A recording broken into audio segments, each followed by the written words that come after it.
नमस्कार दोस्तों, नेल योग स्टडी चैनल में आप सब दोस्तों का हार्दिक स्वागत है।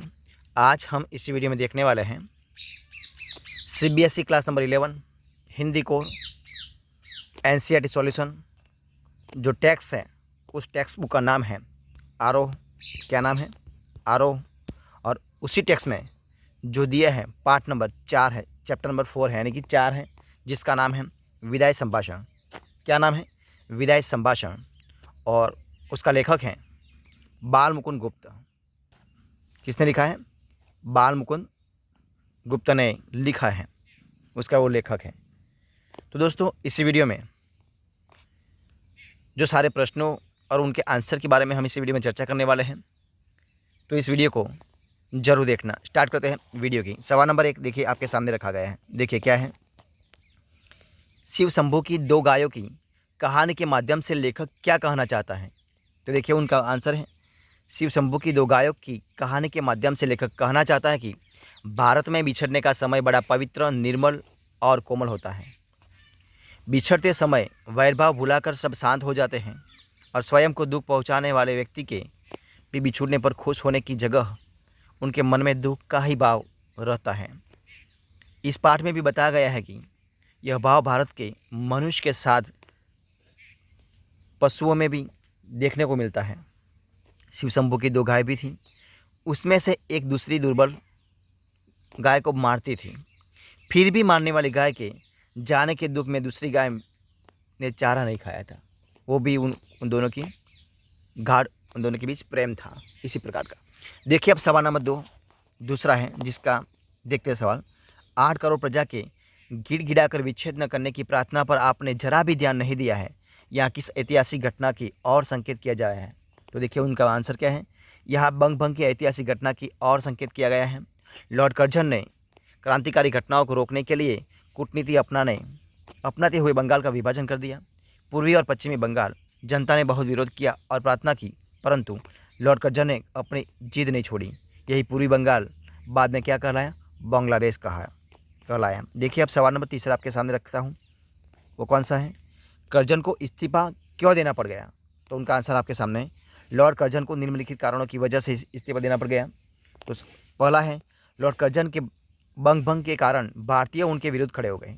दूसरा है, लॉर्ड कर्जन एक फौजी अफसरों को अपनी इच्छा के पद पर रखना चाहते थे, पर ब्रिटिश सरकार ने उनकी बात न मानी। उन्होंने गुस्से में क्या किया? इस्तीफा दे दिया। उन्हें लगा था कि शायद उनके इस्तीफे की धमकी का काम करेगी, पर ब्रिटिश सरकार ने उनका इस्तीफा मंजूर कर लिया और इससे उनका भारी अपमान हो गया। फलस्वरूप उन्हें भारत को छोड़कर जाना पड़ा। अब देखिए सवाल नंबर 4 यानी कि 4। विचारिए, तो क्या शान आपकी इस देश में थी और अब क्या हो गई? कितने ऊंचे होकर आप कितने नीचे गिरे? आशय स्पष्ट कीजिए। देखिए उसका आंसर क्या है। लॉर्ड कर्जन को भारत में जितना मान सम्मान और जैसी शान शौकत भोगने को मिली, वैसी किसी अन्य शासक को नहीं मिली होगी। देश के सब रईसों ने इन्हें पहले सलाम किया और बादशाह के भाई को पीछे। जुलूस में इनका हाथी सबसे आगे और सबसे ऊंचा था और उसके होद्दा, चंवर, छतरा आदि सबसे बढ़ चढ़कर थे। इनके इसे इशारे पर देश के धनी मानी लोग हाथ बांधे खड़े हो गए थे।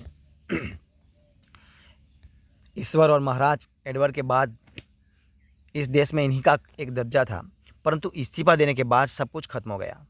इसकी सिफारिश पर एक आदमी भी नहीं रखा गया, जिसके कारण इसका वैभव नष्ट हो गया और उन्हें इस देश को छोड़कर जाने का हुक्म मिल गया। अब देखिए सवाल नंबर 5 आपके सामने रखता हूँ दोस्तों।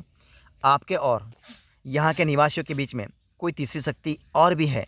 यह तीसरी शक्ति किसे कहा गया है? तो देखिए उनका आंसर है, आपके और यहाँ के निवासियों के बीच कोई तीसरी शक्ति है और भी है, यानी लॉर्ड कर्जन।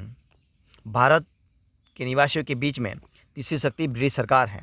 यही शक्ति लॉर्ड कर्जन और भारत के निवासियों को नियंत्रित कर रही थी। उस शक्ति पर न भारतवासियों का जोर था और न लॉर्ड कर्जन का। वह शक्ति सर्वोच्च शक्ति थी। अब सवाल नंबर 6 आपके सामने है। पाठ का यह अंश शिव शंभू के चिट्ठे से लिया गया है। शिव शंभू नाम की चर्चा पाठ में भी हुई है। बाल मुकुंद गुप्त ने इस नाम का उपयोग क्यों नहीं किया होगा? तो देखिए उनका आंसर है, भारत के लोगों को ब्रिटिश सरकार शासन का विरोध करने की आज़ादी नहीं थी, इसलिए लेखक बालमुकुंद गुप्त ने शिवशंभु नामक काल्पनिक पात्र का सहारा लेकर शासन की पोल खोलने की युक्ति निकाली। इससे वह सीधी कार्रवाई से बच रहे। शिवशंभु सदा भांग के नशे में मस्त रहता था तथा सबके सामने खरी खरी बातें कहता और ब्रिटिश शासन की बखिया उड़ेता, जो शिवशंभु के चिट्ठे के नाम से जनता तक पहुंचाया जाता था। इस प्रकार अब सवाल नंबर 7 है आपके सामने, देखिए क्या है। नादिर से भी बढ़कर आपकी जिद है। करजन के संदर्भ में क्या आपको यह बात सही लगती है? पक्ष या विपक्ष में तर्क कीजिए। तो उनका आंसर है जी हाँ, हमें यह बात सही लगती है कि नादिर शाह तानाशाह था। उसने दिल्ली की जनता का कत्लेआम करवाया था, पर जब आसिफ जाह ने तलवार में गले में लटका कर प्रार्थना की तो कत्लेआम रोक दिया गया। लॉर्ड कर्जन ने बंगाल का विभाजन किया। जनता ने बहुत प्रार्थना की, परंतु लॉर्ड कर्जन ने अपनी जिद नहीं छोड़ी। इस संदर्भ में कर्जन की जिद नादिर शाह से भी बड़ी हो गई थी। अब देखिए सवाल नंबर 8 है, देखिए क्या है। क्या आंख बंद करके मनमाने हुक्म चलाना और किसी की कुछ न सुनने का नाम ही शासन है? इन पंक्तियों का ध्यान रखते हुए शासन का क्या है, इस पर चर्चा कीजिए। तो उनका आंसर दोस्तों है, शासन का अर्थ है सुव्यवस्था या प्रबंध। शासन व्यवस्था में शासक और प्रजा दोनों की भागीदारी होती है। प्रजा को अपनी बात करने का पूरा हक है। कोई भी शासक अपनी मनमानी नहीं कर सकता, उसे प्रजा की भी सुननी पड़ती है। पाठ में दिया गया है कि लॉर्ड कर्जन जनता पर अपना मनमाना हुक्म चलाता था और जनता की विनती को अनसुनी कर देता था। जो जनता के साथ अन्याय था, वह कृत्य एक अच्छे शासन की निशानी नहीं है।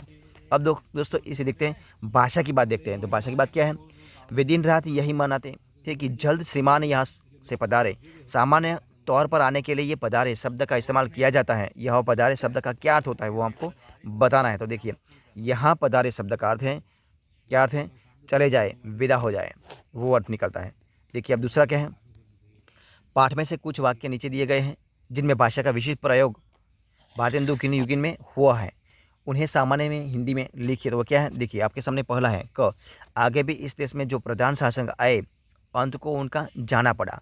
तो उसका उत्तर क्या है, देखिए, पहले भी इस देश में जो प्रधान शासक हुए अंत में उन्हें जाना पड़ा।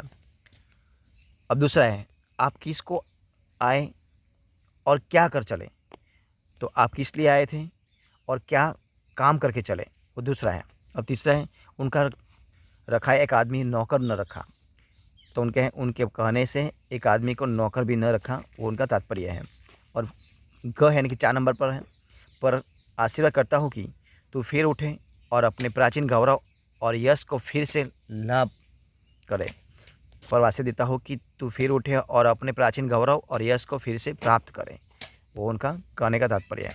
तो दोस्तों इसी पाठ में हम यहाँ तक वीडियो ख़त्म करते हैं। तो दोस्तों आपको इस वीडियो जो पसंद आया हो, अच्छा लगा हो, यूज़फुल लगा हो, तो इस वीडियो को लाइक कर दीजिए, कमेंट कर दीजिए, आपके दोस्तों में शेयर कर दीजिए। और लास्ट में, अब तक आपने इस चैनल को सब्सक्राइब नहीं किया तो सब्सक्राइब करना मत भूलें।